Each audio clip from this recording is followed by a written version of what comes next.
Un savon raté, c'est une de ces erreurs qui revient à chaque moment. Aujourd'hui, je te partage les erreurs que font les débutants le plus souvent. Certaines erreurs, je les ai faites moi-même à mes débuts. Salut à tous, je suis Christelle, fondatrice de GECOS et de la marque Elu. Je suis aussi formatrice en savonnerie artisanale. Et aujourd'hui, je vous partage les 7 erreurs que font les débutants à chaque moment.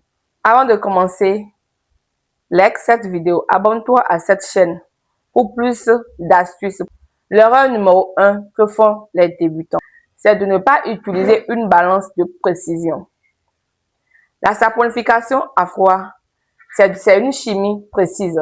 On ne fait pas de l'à peu près, on dose, tout est à doser avec une balance de précision. Il faut doser tous les constituants que vous voulez utiliser, les huiles que vous voulez utiliser, la soude que vous voulez utiliser. Un manque de soude égale à un savon mou, un savon qui ne se saponifie pas bien. Un surplus de soude égale à un savon irritant, un savon qui irrite la peau. Alors, pour éviter cette erreur numéro 1, il faut toujours utiliser une balance de précision et toujours calculer, faire les calculs avec un calculateur de saponification. C'est très important.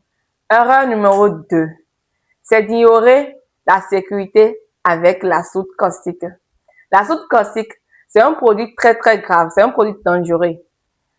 Beaucoup de débutants manipulent la soude caustique sans prendre les mesures de sécurité, sans porter du gant, porter des lunettes de sécurité, porter du cache-nez, porter des pantalons, des manches longues. La soude caustique, c'est un produit très corrosif. Donc, ça peut irriter la peau.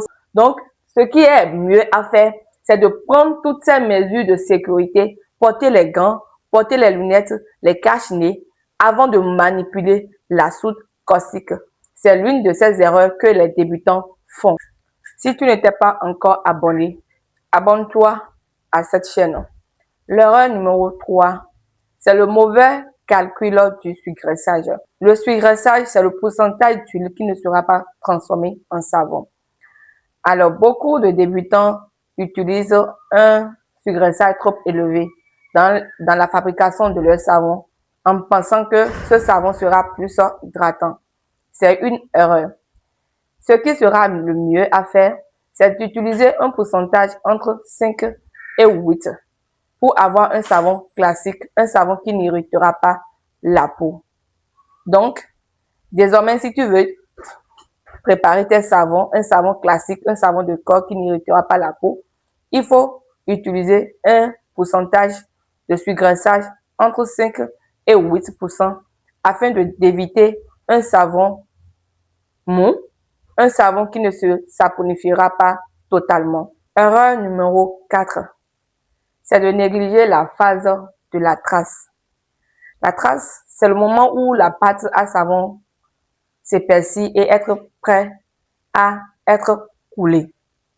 2 erreurs opposées viennent souvent. Couler la pâte à savon très tôt. Couler le savon très tôt, le savon peut se séparer et les huiles peuvent se remonter.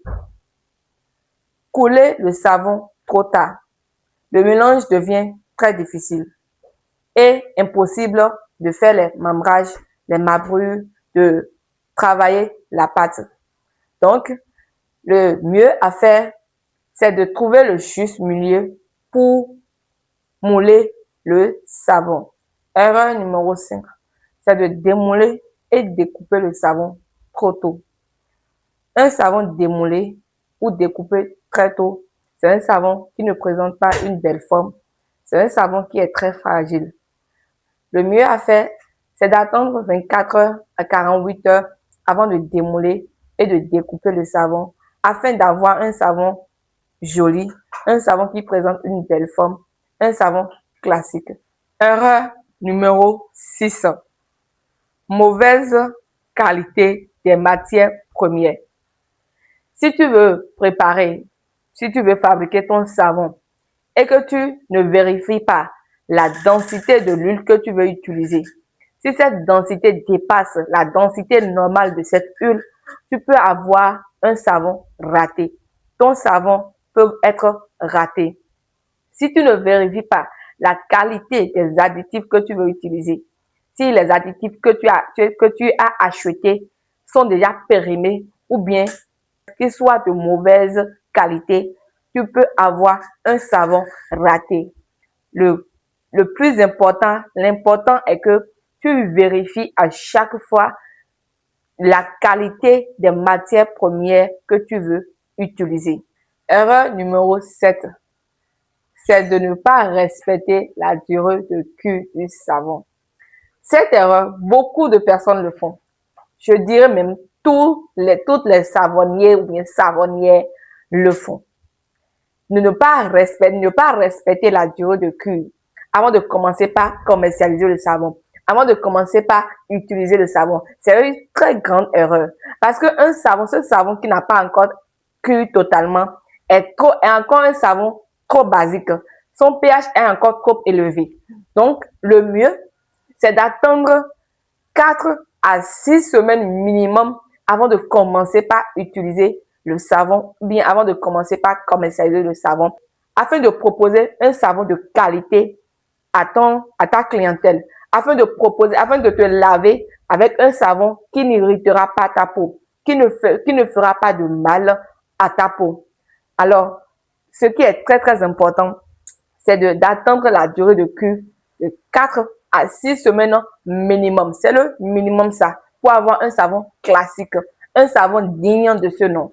Voilà, les 7 erreurs. Donc, si tu veux apprendre, si tu veux te faire former en savonnerie artisanale, contactez-nous maintenant au numéro qui est dans ma bio pour t'inscrire pour la prochaine vague de notre formation en savonnerie artisanale.